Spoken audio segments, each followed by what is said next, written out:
This is a pretty common problem with the H. Scott radios, at least the ones that have the round plug, is you'll find that the phenolic on the plug is all busted up. This is an all-wave 23 I have here. This is the set plug here, and you can see it's been glued multiple times. This is the speaker plug, 12-inch speaker, and this is a real mess. So I decided that it was time to come up with a solution. A couple of the plugs use a standard tube base. Here I'm in the RCA manual here, and this is the small 7-pin base here. It's the pins are on a 3/4 inch diameter circle here, and the two large pins, 5/32 in diameter, are here, and then the 1/8 pins are around, the 5 of them are around top there. So this plug here is the same as on the 12-inch pedestal speaker. This just gives you the tolerances for the pins. And then if we go to the medium 7-pin base here, it's the exact same plug setup, except that it's on an 855 thousandths diameter circle. And this one here, the medium, it's the set plug for the all-wave 23 and the Philharmonic. Now the only one that I don't have the dimensions for is the 15-inch pedestal, but after some careful measurements I figured out that it's the same as the small 7-pin base. The pins are on a 3/4 inch diameter circle. The only difference is that the large pins are spread apart and they're not together at the bottom. So the large pins are where pin 2 is here and where pin 6 is here. So I have all my measurements now, so now it's time to go design the phenolic wafers. So I modeled them up in Inventor. This is the 7-pin small plug right here. This one here is for the 12-inch pedestal, and then I got the 15-inch pedestal here. You could see that the larger pins here are spread apart. If I click from one to the other, and then I have the set plugs for the all-wave 23 and Philharmonic. They're on a larger circle, as you could see, going from the speakers to the set plugs. So what I had to do is, the original phenolic was 90 thousandths thick. I couldn't get it, so I had to get a 1/8 inch, 125 thousandths thick phenolic, and then I have to machine down the edge here so that it fits properly in the shell. I cut the locating keyway down here, and then what I did is I pocketed around the where the pins go here, and I made the depth of them the 90 thousandths like the original, and I made the diameter of these pockets here so that they would fit brass washers that I was able to purchase at McMaster Carr.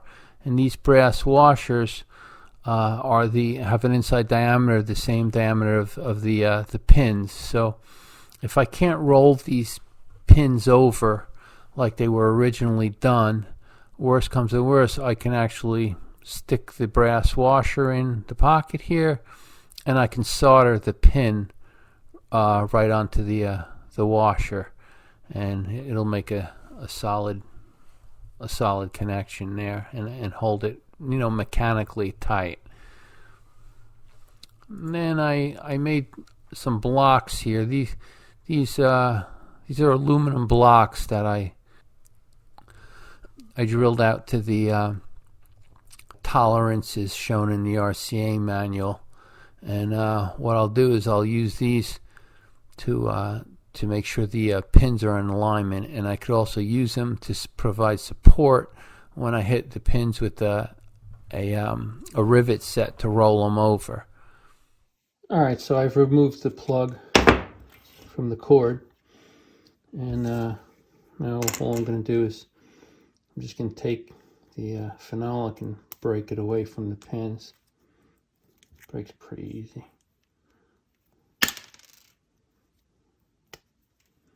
See, I got a pin out, 2 pins. It's so soft where it's cracked. I could just pull the pins out now.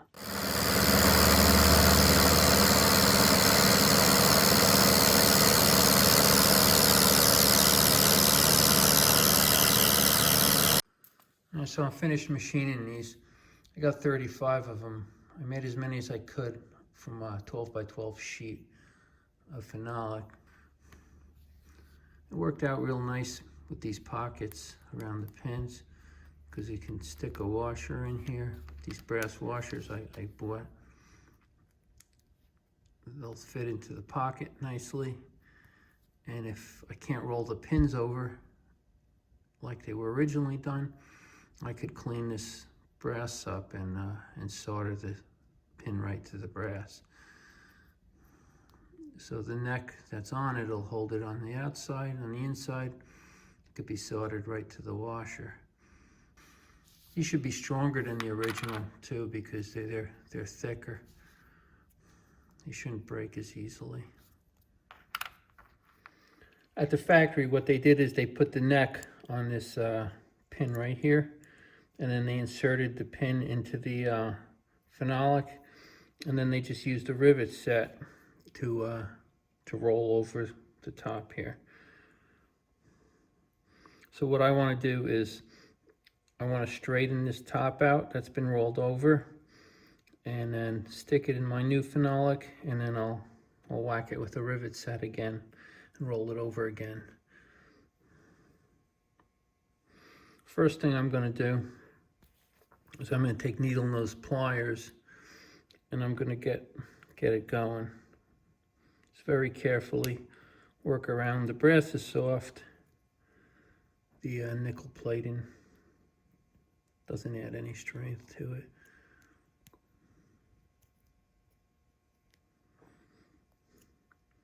So I'll just keep working it around until I get it probably at least on a 45-degree angle out from the pin. All right, so I worked it open a bit. I got it going with the needle nose pliers. Now what I need to do is I need to shrink this whole area above this neck so it'll fit into my new phenolic.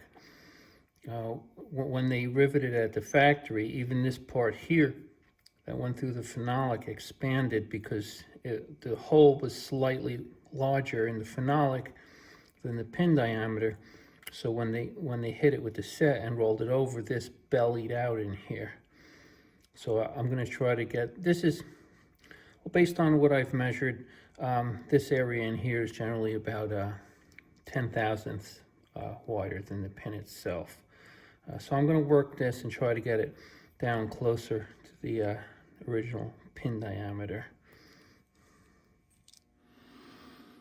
So my next step is to use a drill bit that fits snugly inside as a mandrel.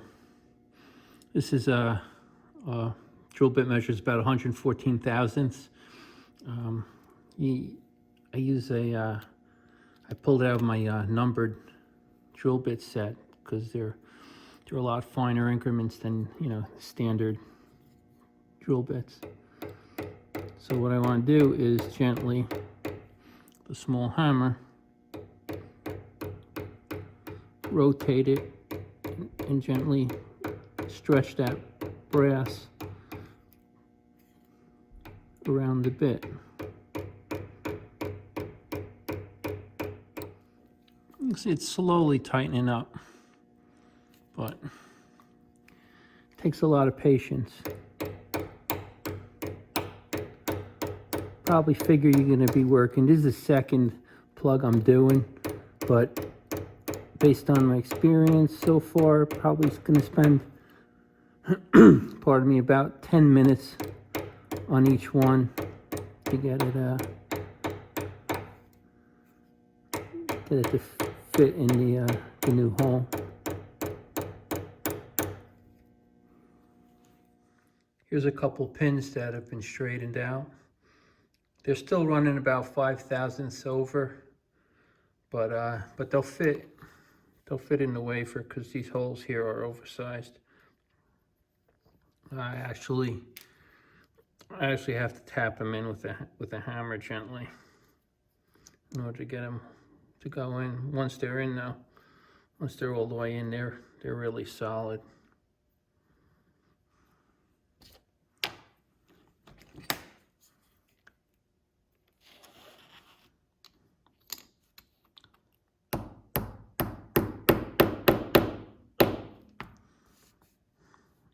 There you go. So these are two blocks that I machined, and they're the Philharmonic speaker plug, and this is the speaker plug, and this is the set plug. And what I did is I just, right out of the RCA book, on the base diagrams, they give you the tolerances. Basically, it's a guide as in order to meet the specification, the plug has to fit in here, in this criteria that I machined this out at. So I use this as a to make sure that, you know, all the pins are in alignment. So I could just, I might get a stray one hanging out here or there, but yeah, see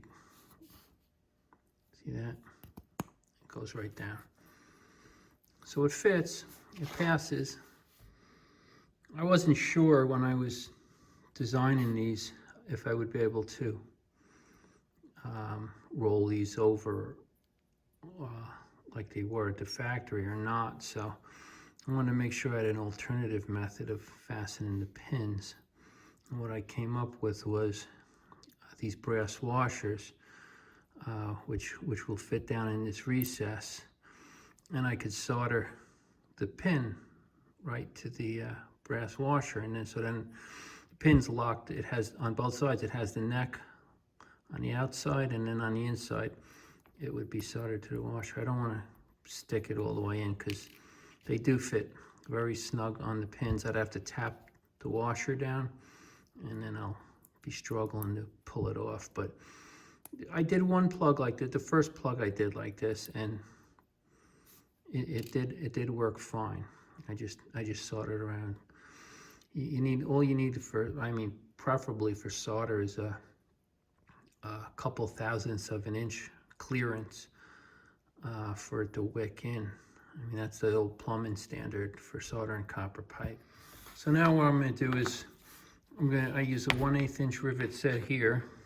I had to turn my head down even smaller for this job, so it fits in that recess.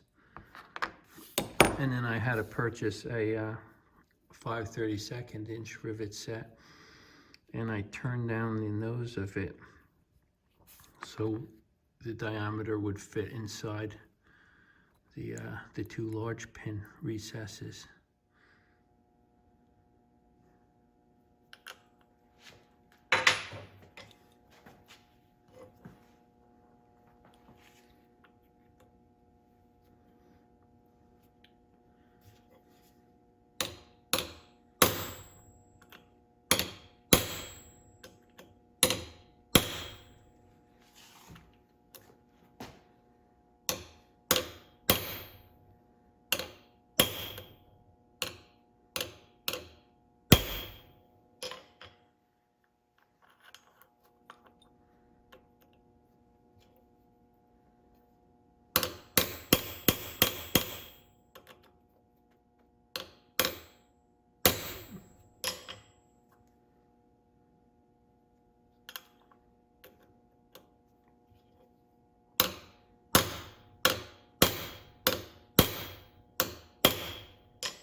So there we go. I rolled them over. It's a perfect job.